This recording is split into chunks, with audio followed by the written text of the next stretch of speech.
Hello and welcome back to the Transfer Flow. And on today's episode, Manchester United spurs it up to hand Ange Postecoglou his second season trophy. But will it be enough to grant the Australian a stay of execution at Tottenham Hotspur? Then we talk the Matheus Cunha move for United. Does this make sense for them? And then we list 4 better transfers they could target instead, including players linked to Liverpool and Barcelona. That's all on today's episode of the Transfer Flow. All right, so we obviously are going to be talking Europa League final today, and joining me is Neel. How are you doing, man? Yeah, I'm really delighted, Patrick. Like after last night's game, I was so looking forward. Do you know what I want to do after 2 hours of this? I want to talk about it. It was so entertaining. I mean, look, if any game was going to remind you of the beauty of football, because it was so absent from these 90 minutes, it was this match. I mean, look, Spurs very happy today. 17-year trophy wait over. Ange Postecoglou gets to walk into the press room and dunk on all the guys who've been needling him for months, which I is great. But it was a diabolical game. Spurs had 3 shots, and calling the goal a shot is generous. Looked like a sure own goal to me. United had 16 shots, but for 0.85 expected goals. So, like, abominable shot quality. And United, it was just funny in the second half because Spurs went incredibly, like, deep block, pure Mourinho misery. United end up with 72% of the ball. And at the end of the game, you're like, what did Spurs do right in this game? Well, the one thing they did right was recognize that Man United are completely incapable of hurting them. Like that's basically it, right? Unless they give you space, United can't do anything. And I don't know. I mean, this was... I don't even know what there is to say tactically about this game, Neel. So I'm going to throw to you because if you can find an interesting tactical thread in this, then I'm all ears. Yeah, well, I'm sorry to disappoint you, but as you said, there was absolutely nothing like going on there. Pure vibes football, but all the vibes are bad. Yeah, horrendous vibes. But no, I mean, I guess if we just go back to the start of the game, at least like at first, like Tottenham started off really shaky. Yeah. Like after 5 minutes in, you're like, okay, they're gonna do something really stupid. You knew it was coming, and then like they got a bit lucky, I guess, but in a sense they got like a short period of pressure, which was like not pressure really, it was just like random set pieces. But United had no idea how the hell to defend set pieces. I mean, to be fair, like both teams, like both teams were so bad against set pieces. That was like the only like entertaining part of the game. Like honestly, like I think the correct way to watch this game. I don't know if you're a cricket fan, Patrick, but not really. Like okay, but like when we have test matches, no one's like watching for 5 days. Like no one's sitting in front of the television and Sure. Yeah, 5 days nonstop. You're doing something else. You're doing some work or whatever. You got it on in the background. I think this game was meant to be watched this way. So, you're reading a book and like there's a set piece. You're like, okay, let's have a look. What's going on? And then it goes out, and then you go back to your book. You don't miss anything. But yeah, I mean, like tactically, like the one thing I can say is, like from Spurs' point of view, we saw them being quite conservative in most senses. I mean, obviously after they got the goal, but like even before, if you look at how they set up in possession, and they've been doing this for parts of the second half of the season, especially in the Europa League. So like they're not going crazy with their fullbacks inside it anymore. They're staying wide, even in midfield. Like they in this game they pretty much had 2 holding because Bissouma and Bentancur were both kind of staying back, and even Sarr was like coming back to connect. Like in many ways, actually, the way they played was how like United have tried to play through the Europa League, which is have a bunch of people back, like just play short passes around, try and bait the opposition out, and then like go long to the front 3 and see what happens. It's kind of what Spurs did.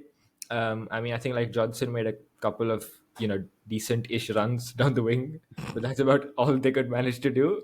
But then the ball somehow ended up in the net, so that was good for them. And and that was the game basically, because like United against a low block is just like there's nothing you could genuinely get like a League Two team to put up a low block against them. It's a good chance they keep a clean sheet if they just defend teams.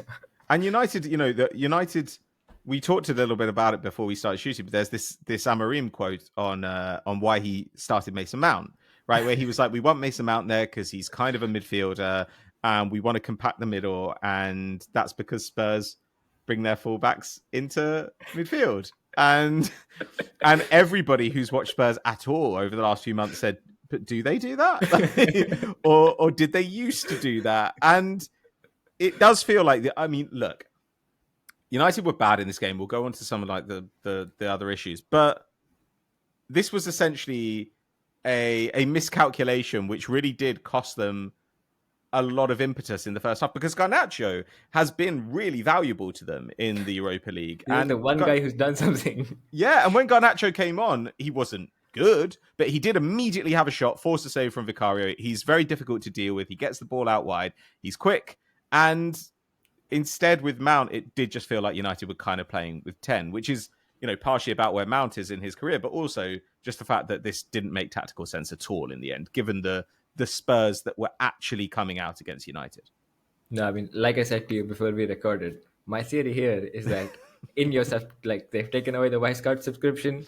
So I think Amorim and his analysts had to go to Footballia, which is like a free archive site. But I think they have only matches from, is it a month or 2 or 3 months? So they could only watch old footage, and they're like, their fullbacks are coming inside.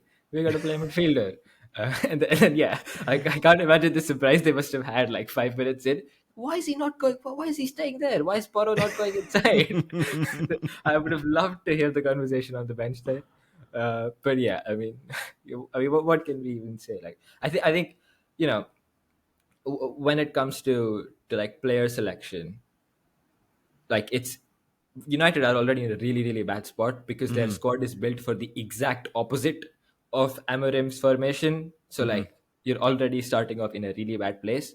And then there's this one guy who's actually suited to the role you have and the style you're trying to play. Because Amorim is super wedded to this formation, but he's shown that he can do different styles with the formation, right? Obviously, Sporting side weren't so purely transitional merchants. They could play out on the back. Obviously, they didn't face this kind of opposition, not much pressure, but they knew how to play 3 passes in one sequence. But with United, it's genuinely you try and get the opposition out, go long, and then let one of the attackers do something in transition. And as you said, quite often it's been Garnacho in the Europa League where his carrying and running into space gets you somewhere. Take him out. I mean, you're left with almost the only guy from United who did something when he had the ball was Ahmad, right? Who's a kind of a similar profile, obviously on the right side. But again, a guy who can run with the ball at his feet. But he had no help at all.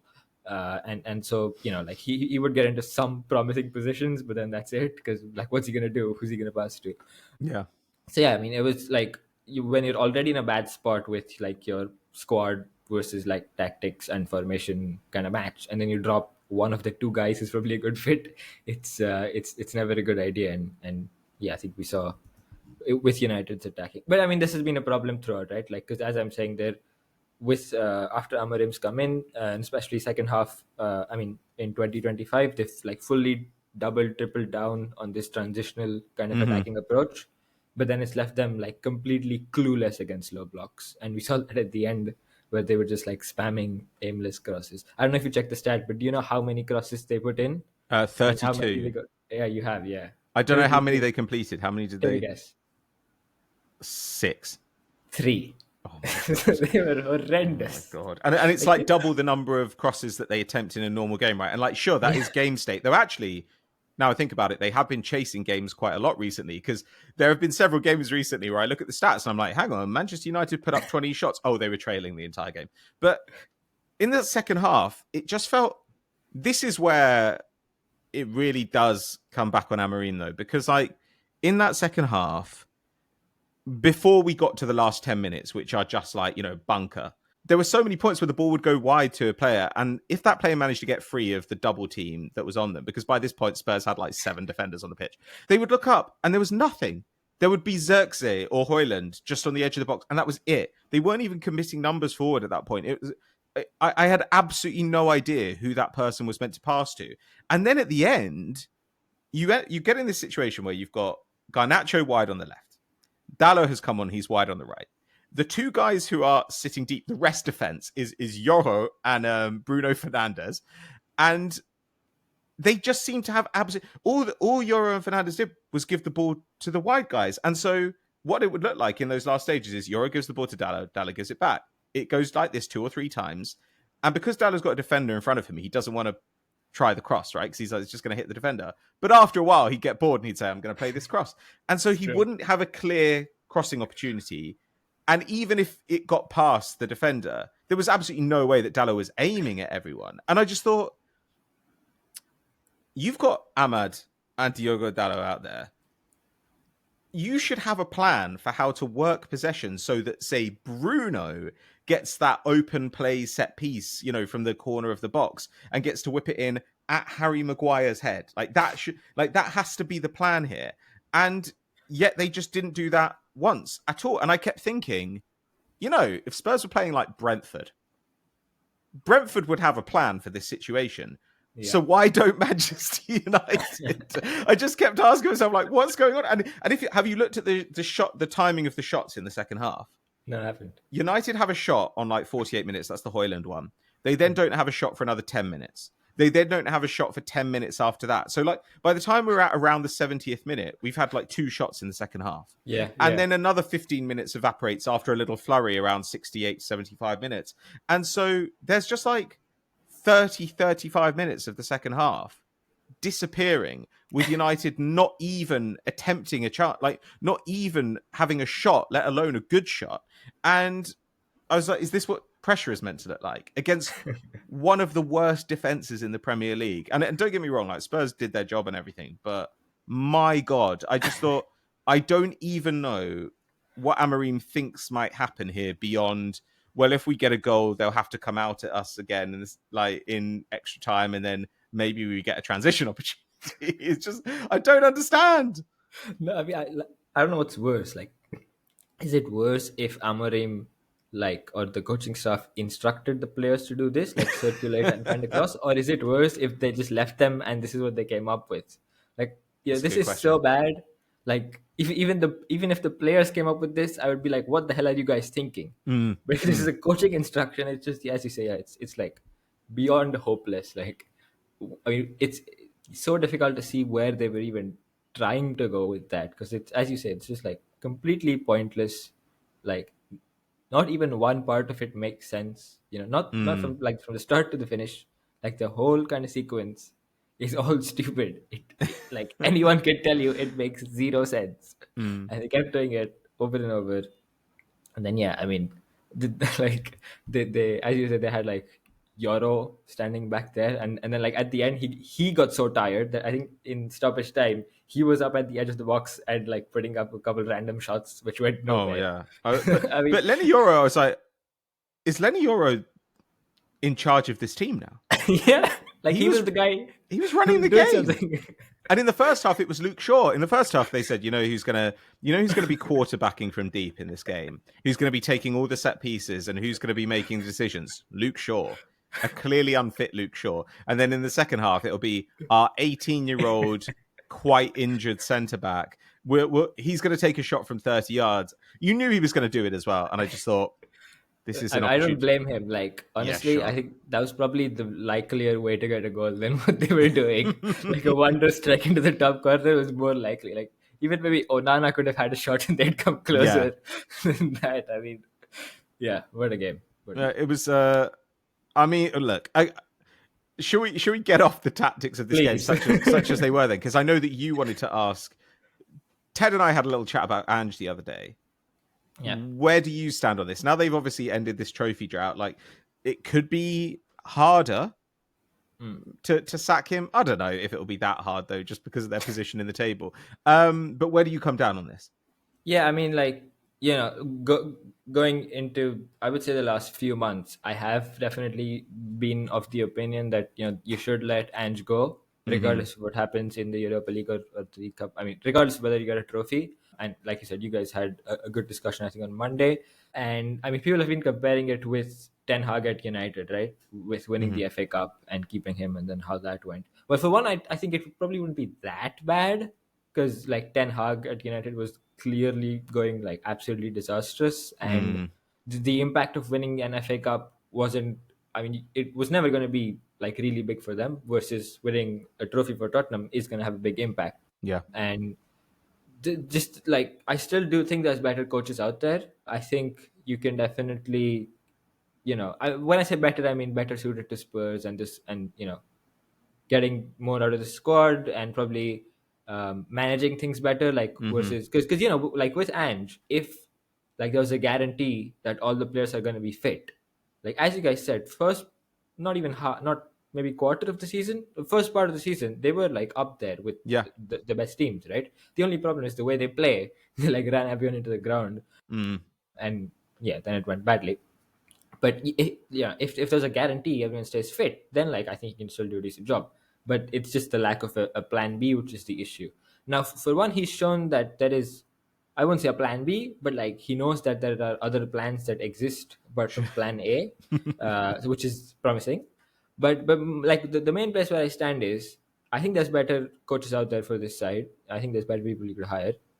I don't think the one of the five guys who are supposed to be running the show at Spurs are going to find one of them. I mean, by all account, it looks like Paratici is going to be the one deciding the next manager if you have to. And Yeah. as you guys said on Monday, that guy makes deals. Now, who are those deals good for? Is it the club he's at? I don't know. So that's why I think like I think Ange would be better than the guy Paratici gets is what I'm thinking. I mean, it's not an ideal situation, but that's probably how it's going to play out based on what we're seeing and reading. Yeah, I agree with you in the sense that it's as we've said before, you're never just firing a manager, you're hiring a manager, and there's no point firing this guy if you've got no plan of who you're going to get in to improve the situation. So if they've got a guy in mind who they think they can get, and Paratici is calling Max Allegri as we speak. of course he is. And to be honest, you think? To Really? be honest, they'd be a bit better. Like I mean, as much as Allegri's a difficult guy to deal with, but he is a good coach. I mean, he is a good coach. I think he would hate this squad. Like maybe even more than Conte hated being at Spurs. He might really hate this team. And of course, he's gonna make all the progressive stuff in your operation basically obsolete because he's not going to listen to anybody at all. Yeah, I wouldn't do that. But that's the thing, isn't it? Paratici, like as you say, he knows his guys. He's like, I know this guy. That is a guy I will hire. He's not going to go out there and find you the best young, exciting coach. Who knows? Spurs just need to deepen the squad, and yeah, if they add some players in the right positions and go again and have a bit better injury luck, then I think they'll be kind of okay. They might even be pretty decent, but I don't know. It scares me. It's also just an extra expense, isn't it, to sack Ange? Unless they have a break clause, and maybe that break clause is more expensive if he wins a trophy, because that's the kind of thing you would safely put in a contract at Spurs. Be like, yeah, we'll give you like 50 million if you win a trophy. Who cares? Okay, well, we'll see what Spurs end up doing, but let's turn our attention to Manchester United then, because what do you do when you lose 100 million euros? Well, potentially more than that, right? It could be as much as 150 million from Champions League involvement. There's the decrease in their Adidas sponsorship that I think they're on the hook for. Obviously, what they're losing in Champions League, it's not like actually a loss so much as they're not going to get it, but it's not like worse than it was this season. But it does feel recently like they thought maybe we're going to get about £100 million going here, because the rumours are that they've agreed a move, or they're close to agreeing a move, to sign Matheus Cunha for his buyout fee, which is £62.5 million. Now, Kim covered this in the newsletter a couple of days ago, extremely negatively. I would say I'm a bit more positive in that I think he is the right shape for this role. Behind the forward in Amorim's setup. Is he big enough for the whole is a bigger question. He's got 15 goals this season off about 7 or 8 XG. So even if he improves his underlying numbers next year, which clearly they're banking on him doing, there's a good chance the end product drops off anyway because he is overperforming by so much. And more importantly, he's 26 and £60 million. It's just, that must be at least a third of their summer budget. It could be more.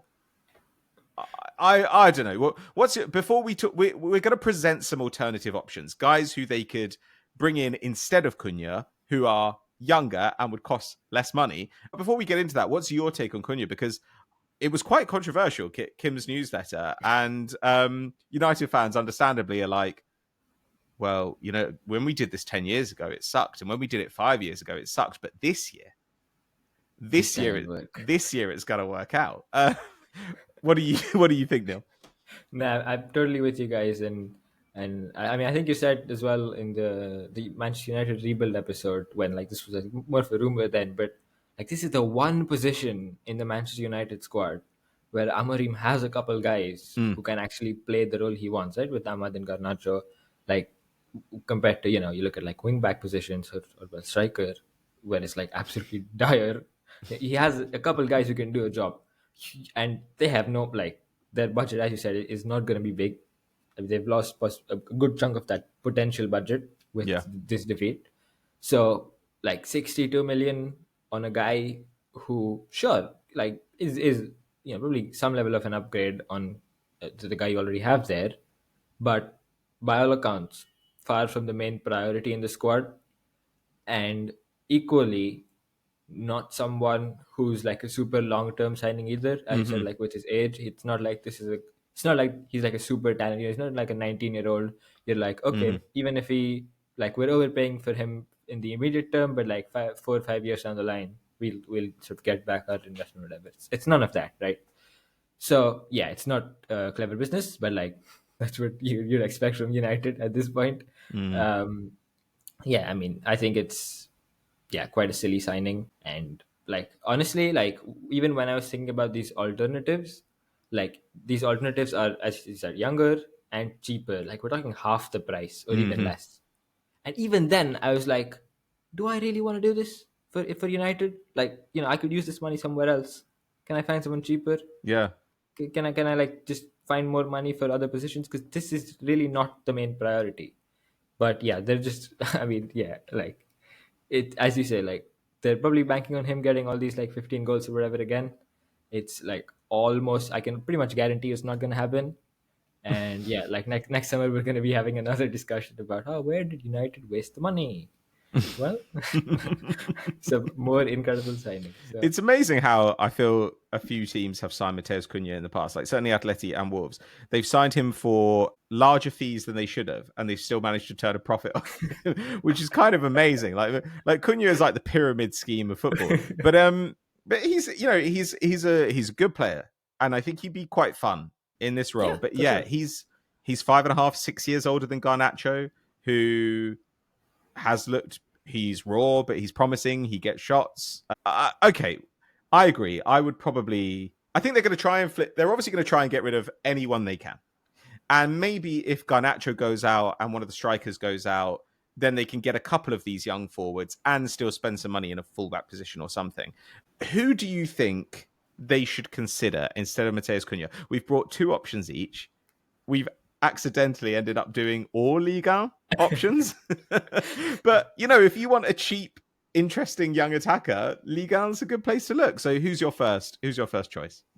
Yeah, so my first choice is not exactly a like for like, Mm-hmm. even positionally, not let alone like profile, but like I think the first guy they should be getting right now in their attacking positions is Jonathan David. Mm-hmm. And I think he is basically a guy who is one going to be available for like not too much money. And obviously his contract is over at Lille, so he's going to be on a free transfer in that sense. You're going to obviously pay him some signing on fee, Mm-hmm. and you're going to increase his salary. But like even if you double his salary from Lille, he's still only going to be like an average earner in the United squad. Yeah. So he's not going to be expensive. And what he really does is he offers you multiple solutions to the various problems you have at United. Mm. So obviously one is striker. I think in the United rebuild newsletter, Kim had him as I think one of the backup, or like not like super shiny, but like a decent secure option kind of a guy. And that's basically how I see him for in fact both of these roles. So at striker, obviously we've seen him at Lille and even before in Belgium, and he's got a very proven track record. I'd say he's averaging about 17 league goals per season over the last 7 seasons, Mm-hmm. and he's never scored less than 12. So it's double digits every season. He's I would say pretty interesting profile, because he's been able to play various kinds of roles. So he can be a lead striker, I think he shows a quite good off-ball movement there. That's Yeah. like one of my favorite attributes of him. His runs in behind, he can spin into either channel, and that way create space for others as much as get on the end of stuff himself. He's really good at just stretching defenses and opening up space for people behind him. So, like having him with someone like Ahmad behind could be quite good if he opens up space for like Ahmad to run into, and then, maybe pick a pass if he is blessed with a passing option somewhere around him. But the other thing he can also do is link up quite well. His pass completion rate this season, or well, over the last year in the Big Five leagues, is 82%. That's in the 90th percentile for strikers. So Yeah. he's quite secure in linking up, and he can like just drop back a bit with his back to goal, and just pass around with options again. And that way, with just like these kind of simple passes, he can also create a few shots if he just like attracts or pulls out defenders. He gets into the box well again with his movement. Yeah. So he like attacks the central areas really, and just gets a good quality of chances. His over these like last 5-6 years, he's been generally like on par with XG, give or take a bit. So it's not like Cunha where there's some insane overperformance going on. It's not like that. He's getting on the end of chances. He's finishing at a decent rate. Yeah, I mean, like his. I think people have said that there's questions to be asked about his finishing in certain respects, especially like with like defenders in front of him or like outside the box. I don't really know how to describe it, but like his technique can look a bit weird and feel a bit weird, where he's kind of like maybe I don't know, but like he doesn't plant his like standing foot close enough to the ball sometimes. He's kind of stretching for it, and Okay. like he doesn't tend to shoot too well from like outside the box, especially. But like in the box, he gets these high quality chances. He puts away a good enough number of them. On par with XG, but he has like 0.16 NPXG per shot average, which And is like a he's pretty quite decent. nice on both feet as well, isn't he? Yeah, Like, he's not one of those guys where it feels like it has to fall perfectly for him to get a half decent shot away, even yeah. if like from range he's maybe not your best ball striker. Yeah, and you don't want him to do that, right? Like he's the guy who's you want to get in the box, give him chances there. And yeah, as you say, like with even with his head, he's like not so great, but with his feet, yeah, he's gonna find ways to put them in, and that's the main thing. So yeah, like when we think about how he fits at United, obviously assuming we're like with the same system with Amorim, one, he can play as a striker. Obviously, he is again quite different than to Hoyland, but I think there's ways that works where, especially with like this off-ball movement and his runs in behind, he can stretch defenses and create space for other people. Like I said, Ahmad, even like you, obviously if he's around, even with Zirkzee, who Yeah. has played off the striker a bit, I think he gets. I mean, he'll get maybe some more out of Zirkzee because I mean, to be honest, like when Zirkzee joined United, I was very skeptical as to how this was going to work because what he did well at Bologna was like drop from the striker position into like the space between the lines and then like just link up the attack. And you just couldn't see how that was going to work at United when he didn't have many people to link it up with. And he was basically like getting into the zone where Bruno Fernandes wanted to be in. Now, with Hoyland up top, he again, if you have Zirkzee alongside him, there's another guy in the central space who isn't exactly like Hoyland's not someone who's going to run in behind too much, but he's also not someone who's going to drop back too much. So he's kind of like a weird guy to have alongside Zirkzee, which doesn't get the best out of either of them really. With David, with his runs, I think you do create a bit of space for Zirkzee, and you kind of sort of make up for Zirkzee's lack of involvement or movement into the box with David sort of being there as a presence. I mean, Hoyland also gets there, but then he doesn't do anything. David, he does do a bit with just his like movements, getting on the end of crosses and stuff. So I think he helps that way. And the other way I see him, and obviously that's why I'm bringing up here, is in this left forward position where he has shown he's able to play in front twos a lot. He's done it in Belgium. He's done it even sometimes this season at Yeah. Lille with Chuba Akpom. He's done it for Canada with Kyle Larin. So he's worked in these strike partnerships with like different kinds of strikers. So I think he can work with Hoyland as well. In this case, you'll want to see more of that link up play that I mentioned from David. You'll want to see him sort of dropping a bit more, but then he'll also help by being an extra presence in the box, and kind of like taking a bit more attention off Højlund, like the defender's attention. And with two guys in the box, United probably have some more to aim for, or at least more to accidentally hit after just putting a ball in. It's a greater chance you get to someone if there's two in there. So yeah, I think he's pretty versatile, I think is what I'm trying to say. That, like, again, it's not all obviously going to be a perfect fit in the left forward position, especially because, like I said, his shooting from range isn't great, so he's not going to be like Cunha in like someone who cuts inside and shoots a lot. You don't want him doing that. He can carry into space, but he's not a dribbler either. Like, you don't want him squaring up against defenders too much. No. So you got to work a way around him, and I think it would look more like a kind of a front two. But it's something that United and Amorim has done at Sporting and at United sometimes with, like I said, Zirkzee and Højlund. So I think there's a way to make it work. And yeah, the main thing, like David provides for a good sort of budget, is all of these various options. Yeah. And the way it's going, they really need options. They do So need that's options. why it's a good signing potentially. It's nice that it doesn't put them in the hole further financially. In fact, if he doesn't work out, you can flip him for a profit, or at least a book profit, in a year or two. But I think I've tried to do this with one of my picks, less so with the other. But it's nice to pick somebody who could survive Amorim and still be useful.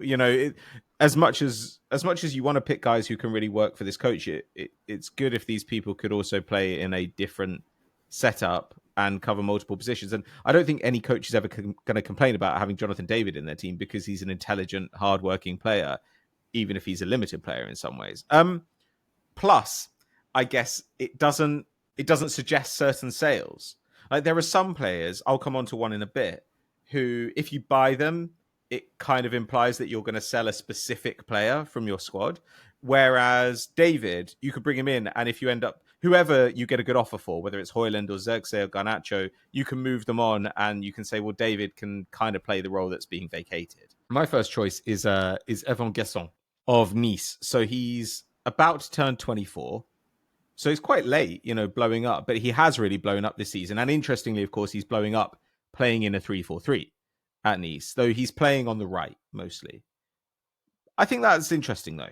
Like, he's definitely played some striker minutes too. And because he's right-footed, he's a pretty decent shooter across the goal from the right-hand side, which is quite a rare skill. But it would be interesting to see what he could do playing on the other side. And he's got good athletic attributes. He's 6'1", he's pretty strong. He's not super fast, but he's fast enough. And he's also got a nice range of skills that you want in those roles behind the striker. 20 goal involvements in 28.5 90s this season, about 0.5 expected goals and assists per 90. But he defends well.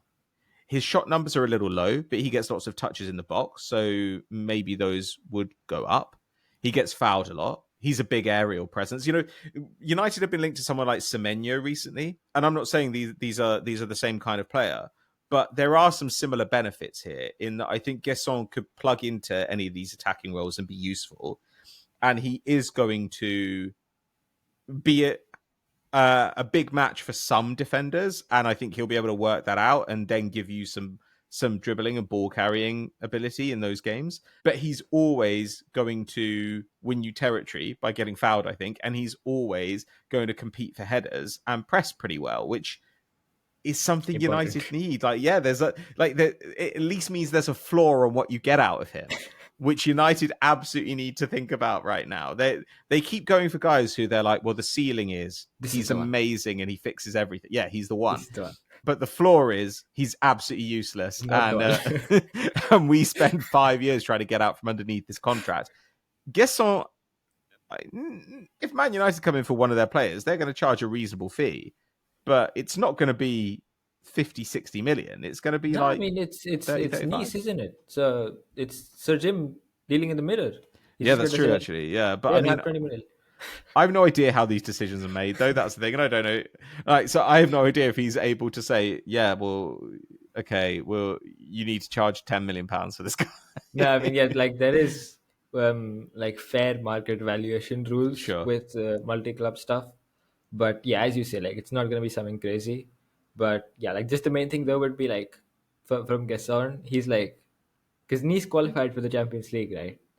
I mean, for the qualifiers. Yeah. Like, why would he leave that for United? Which is a question you ask about most players, to be fair. But like with David, it's like, okay, he's left, so he's got to go somewhere, and then like definitely the top Premier League teams probably aren't taking him, so then he kind of settles for United. But you could make this argument about Zirkzee last summer, right? You're like, well, why does he leave Bologna for Man United? I don't know, but players seem to. I guess they look at the salary and maybe they think, and especially That's a good maybe for point. Guessand, like Guessand, if you were advising him, you might say, wait and see who else comes in. Maybe wait another year. But in another year, you're 25, and maybe a team like, a really big team like Liverpool, think, okay, we can get value. But maybe you've got the same options and you're a little bit older, or maybe you get injured. And I don't know, like it depends on the size of the bag. So, plus, I think there is an argument because of this structure. Because you know that you're going to go into a team that's playing a similar formation, at least, if not a similar style, then you can think, okay, well, I at least know what I'm kind of meant to do. I know the positions I'm going to take up here. And I also know that I can do all these roles. And I think he could get some interesting striker minutes for United. Like, who knows? Maybe he turns into a good striker. But he's a player who we're starting to hear more about. I know the scouted football guys, talk about him, and Alex Barker talks about him. So he's gained. He was linked pretty strongly to Spurs in January, I think. So he's getting some traction. But if you move hard for him, like early in the summer, you probably get him for a pretty good fee. And I think that he's not can't miss, but he's not going to devastate your football club if it doesn't work out. He's just going to go back to France for half of what you paid. It's not that bad. So I think he'd be an interesting player. And also, I just kind of like to see him make a step up because he looks extremely... There's stuff I'd like to see more from him, like more carries into the penalty area, more passing output generally, I think. But he does seem to have the array of skills that you would want to see from an attacker of this kind. He's a little bit older, but he hasn't played that much. So maybe he has a slightly longer peak. There's interesting stuff about Guessand, but I must admit this is a little bit for my curiosity. But it's ready made. He goes straight in and he knows the system. Yeah, and it is. I think Ted was saying in the United Rebuilding podcast is like like they have this kind of now network with the multi club thing going on. Yeah, it's like an absolute tap in kind of opportunity utilized. Obviously, if you get like him wanting to move and all that, and the salary making sense and all, it's like the clearest opportunity. He's like a direct fit pretty much for what you want. And yeah, I mean, like obviously, as you mentioned earlier, there's some element of question about how he fits exactly on the left yeah, because he's played more on the right. But then there's also the striker option, so he also has this versatility. I mean, he's played on both wings at some points in his career and centrally as well. So again, like another versatile option. So definitely makes and even like when you talk about his output, like this season, he's what you said, 20 goal involvements. yeah. Last season it was only 6, and you might think, "Ooh, what's going on here?"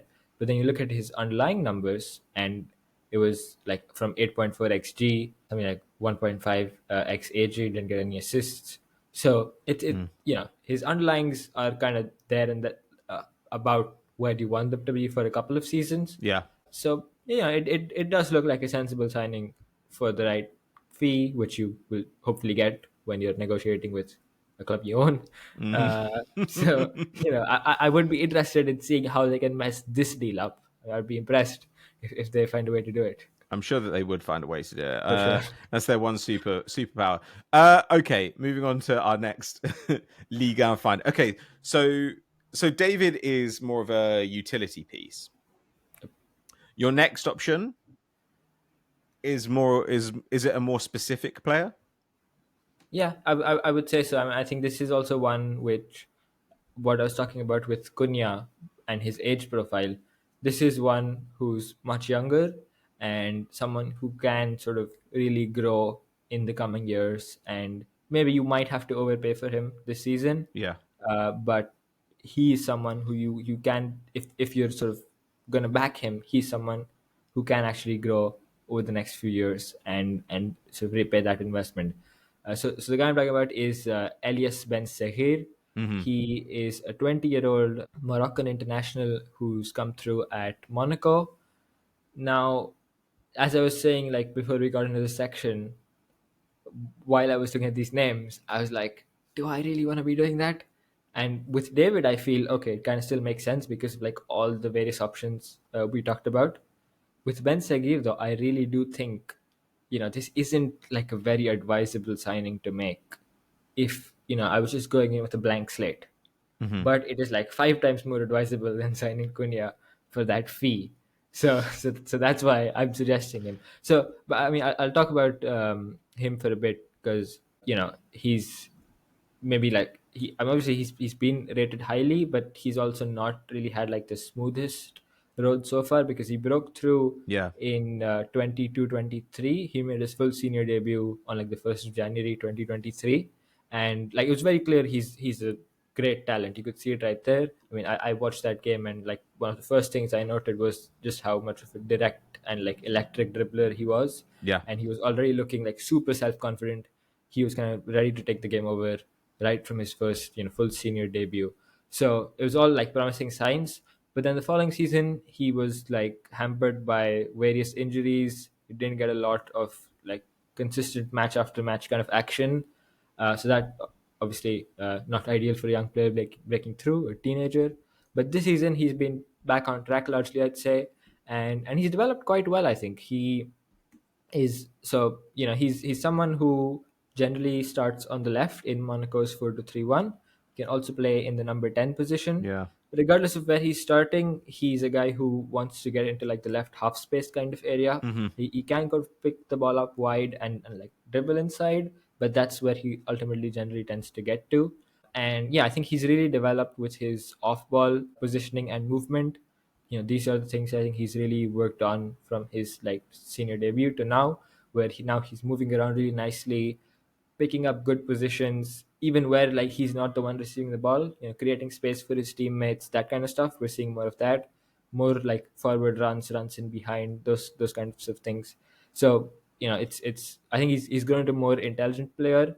One of the standout things you see about him, again from the start, besides his dribbling, is his ball striking. Because especially with his right foot, he gets a pretty good amount of power even without much lift, and he also consistently gets them close to the goal. I wouldn't say he's like a unbelievable finisher, hits the target all the Hmm. time, not quite, but he does get them pretty close to goal consistently. Yeah. So he's not like skying them to all parts. So there's definitely a lot of potential there in terms of getting output because yeah, like if you look at his output numbers right now, it's like nothing eye popping. Like first season was 4 goals, 1 assist in the league. Last year, like I said, he was injured for the most part, only 4 starts, so 2 goals, 1 assist. Mm. This season is 6 goals, 3 assists. So I mean, probably won't crack double digits, but that's off like 9.3 NPXJ XG plus expected assists. So pretty much on par with that. And you would think that he definitely has the space to grow because he only turned 20 like a couple of months ago. So Yeah. you can definitely expect him to build on that further. And he has like the fundamentals with his dribbling ability, his off ball understanding, his ball striking. There's sort of a good deal of things to be excited about. And there's various things he can sort of grow in. So like this season he's also starting to show some more creativity with like those kind of deep in swinging crosses with Hmm. his right foot. Like like the best way to describe them would probably be like the De Bruyne kind of crosses, but with his right foot from the left side. So Hmm. they're kind of like looping or rather swinging towards the goal at the far post. And in that sense, I think he does have a fair few differences to Cunha with like maybe some more creative ability, but like there's also a lot of similarities. Ball striking, obviously, but he's also like quite free to move around in Monaco's system. He drops to pick the ball up a lot, like Cunha does for Wolves. He can drop like all the way back wide as well. And yeah, like the most sort of eye-catching stats you get from him this season are his progressive passing. Like right now, he's like 85th percentile for progressive passes, Yeah. and 65th for progressive carries in the Big Five And leagues. With receptions, like he does pop in all of them, but like yeah, that. But you also wonder, because he's obviously coming to the Premier League like there might be an adjustment period with his ball carrying, but like then when you watch his dribbles, because he has flexed between different positions, you see that so many of them are in central, really congested zones where he's like running past 2 or 3 guys, and that's really exciting because if he's able to kind of blow up structures in the middle of the pitch, then that's a very interesting weapon for United to have, because they just don't really have anybody else who does it except Ahmad, and Ahmad kind of is like a push He's and a go right wing guy. back. Yeah, yeah. So that's always great. But yeah, I mean, like I said earlier, you know, with all of this being said, he's, as you said, clearly has a lot of potential. Hmm. But as we were saying, you have to be careful to not do that thing where, oh yeah, he's the one, and we Yeah. got to go for him. And he's been quoted by some reports at 50 million euros. I wouldn't go for that at all. Of being United, again, because of like all the other stuff they need to work on. Maybe Mm-hmm. another club you can like sort of talk some close range for that. But I mean, right now he's being linked to like Liverpool and City as well. I would be surprised if those guys go for him, especially City, because they have Marmoush now and they have a bunch of other stuff to worry Yeah. about. I wouldn't go for Ben Seghir there, and even with Liverpool, they have a whole bunch of stuff to worry about in most other positions. So he's probably not going to be a priority. So there's a chance, like he's not someone like as compared to like Guessand, you were saying you Yeah. go early in the window try and get him. He's not someone I'd go early on. Someone I'd probably wait on. He's got 2 years left on his Monaco contract. Okay. So if you wait like to the latter half of the window and then you go and ask them what's like obviously you imagine they come down a bit. Then if you get them below 40, I think that's where you can probably start to make sense of this move. It's still like I would still think twice about it being United, again because of all the other stuff to worry about, but like at that point it kind of makes sense. And Mm. yeah, like wages is probably the one thing you can easily attract him with, because he's on like 11,000 a week or something Jesus. at Monaco. So if So Monaco had the problem there, of course, is that like if Monaco try and I assume that they probably are trying to get him on a new contract, and they can offer him quite similar wages to United while yeah. actually paying quite a lot less, right? Because of Monaco. Like, so I feel like when you're trying to buy players out of Monaco are pretty good sellers, but also there is that tax situation where you're like, to Wait a offer minute. you a big pay rise, we have to pay you like 4 times as much. This is garbage. But United, no problem at all. Never had a problem with that. They love to throw money at him. They can throw the staff canteen money at him, Yep, and maybe it'll work. went well. Again, he's an interesting player because like his next move is going to determine the kind of player he grows into. Like it'd be nice to see him in a team where his role is going to allow him to do all the things that make him exciting, kind of like Guessand, rather than them trying to another team trying to turn him into a touchline winger or something, which you Exactly. can imagine. Yeah, I think that's a very good point to make, because as you were saying, what stands out with him is in these central areas how he like slaloms through these tight Yeah, spaces, gets past people, and then gets those shots or passes or whatever.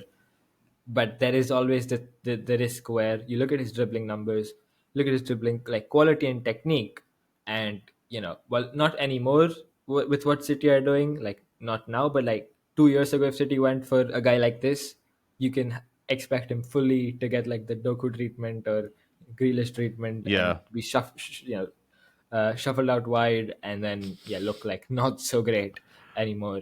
But yeah, like with United, there's this clear fit in terms of what he likes to do, what he's good at, and the roles they have in their side. So yeah, he's definitely someone you'd want to look at. And like if you think about this of as someone instead of Cunha, then yeah, like it's a decent sort of. I think it's certainly. I mean, it's not hard, but it's a better risk to take than Cunha, because well, a, you're not paying ideally like around half as much in the transfer Mm, fee.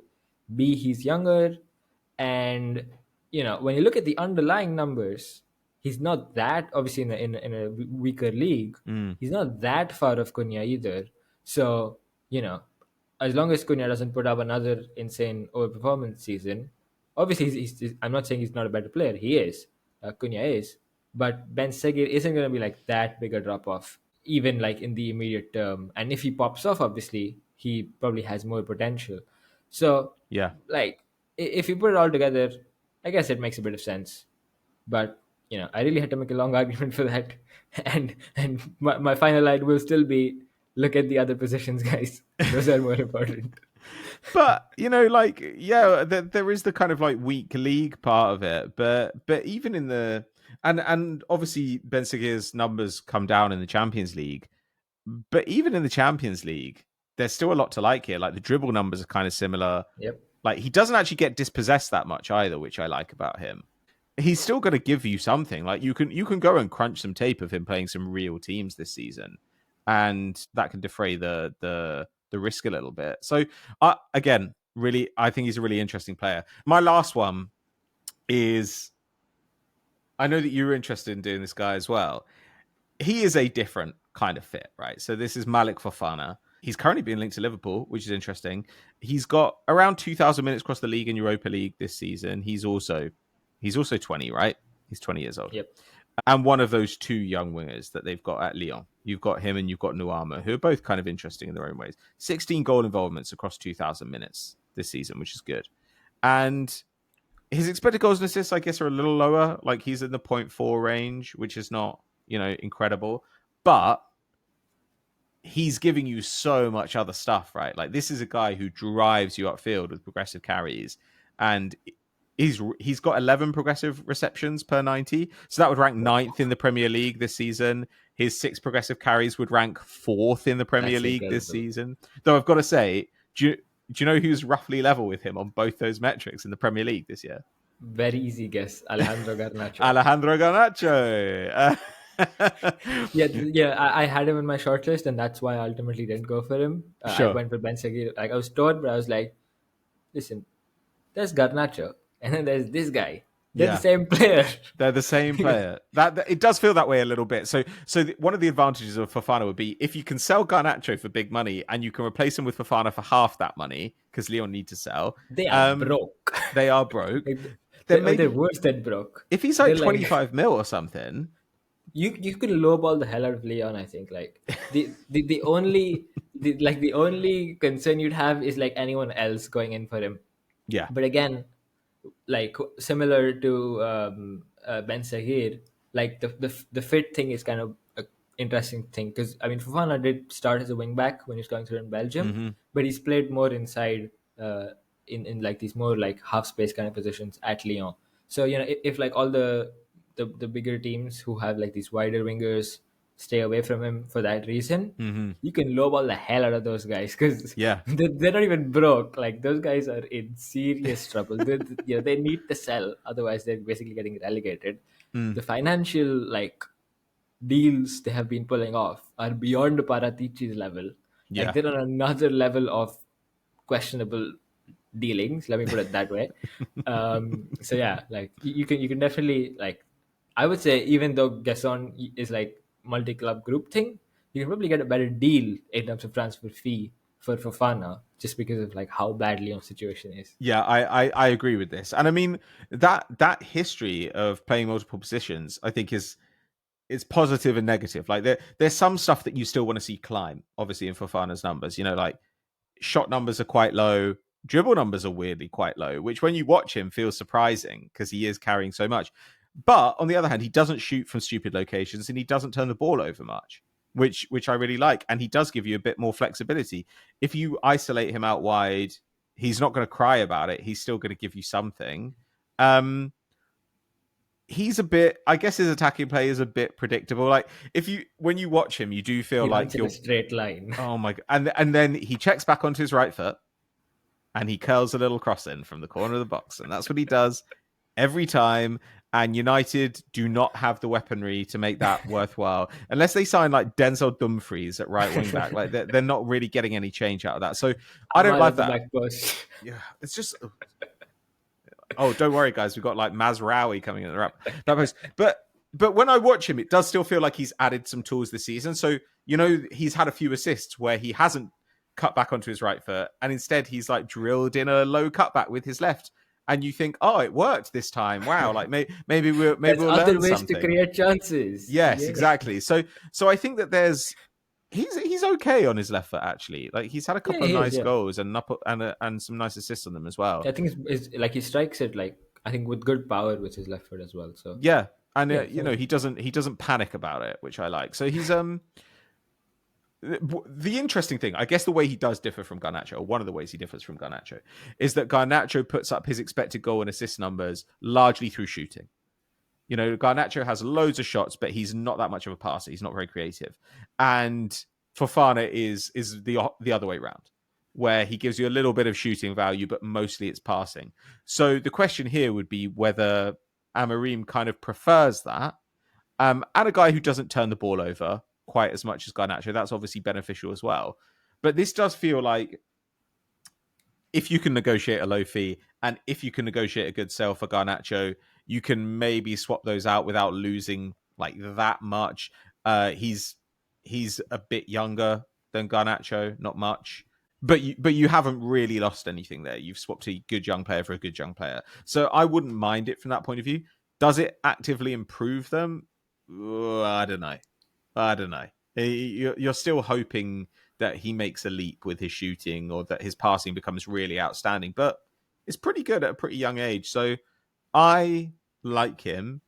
It's interesting that Liverpool have been linked with him. That's kind of intriguing because that always makes you think, I should go back and watch this guy again. But it at least gives Man United an opportunity to put some money in the bank, which I'm seriously kind of worried about them. Like we always say Man United must have money somewhere, and it does just seem now to they're digging evaporate under on the them. sofa. They're like, where the hell was that coin I left? Yeah, this is what it feels like right now. I know they always talk about the Glazers and stuff, but they do still have a ton of money coming in, and they should just have more money than they have. I don't really know how it evaporates. So, but this at least would maybe not make you worse, and keep you in the black. So maybe you should do it. But fit wise, he I think is the least obvious of these Yeah, players look, we've discussed. Amorim's going to take a look at him, watch him carry the ball, shift him out to wing back immediately. Yeah, So there goes immediately. that signing. But if that means that Ahmad never plays wing back again, then like maybe that's No, but good. it'll be Ahmad right wing back, Fofana left wing back. Yeah, Dorgu behind the striker. Yeah. Or left centre back, you never know. He's done it at Parma. Like, let's put him behind the striker. Yeah, I don't know.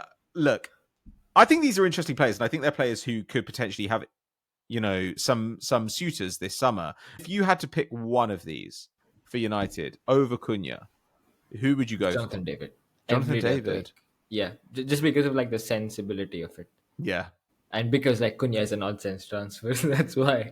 That's basically why. Like he's not the best signing for sure, but like he just kind of makes sense. Yeah, What about you? David, I guess, would tell you something about the back room that they were getting a bit more sensible, which would also be a nice thing to see. I would like to see Guessand, I think. Depends on the price.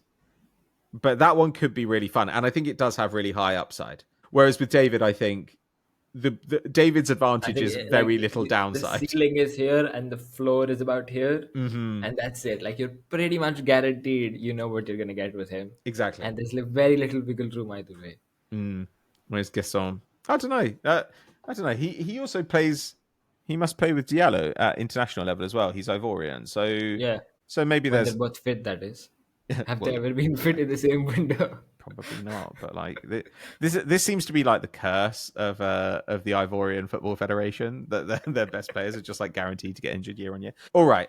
I think those are our players for today, and that's our show for today. If you have other suggestions for who Manchester United could court instead of Matheus Cunha and who they should target in other positions, let us know. Also, give us your thoughts on Ange Postecoglou. Has he done enough to earn a state of execution at Tottenham Hotspur? What a delight to get to manage Tottenham Hotspur for another season for him. Thank you very much for listening or watching. Neel, where can people find you before your next episode? Yep, you can head over to @ShaylatNeel on Blue Sky or Twitter. And yeah, you'll find me talking about hopefully significantly better finals than this one. I'd be surprised if we get worse, but You never know. You never know. But fortunately, we should have you back earlier than usual. I think that we're going to see you again next week because Ted's away next week. And so I'm hoping that we can have you and Hayden to talk about the Champions League so nobody feels left out.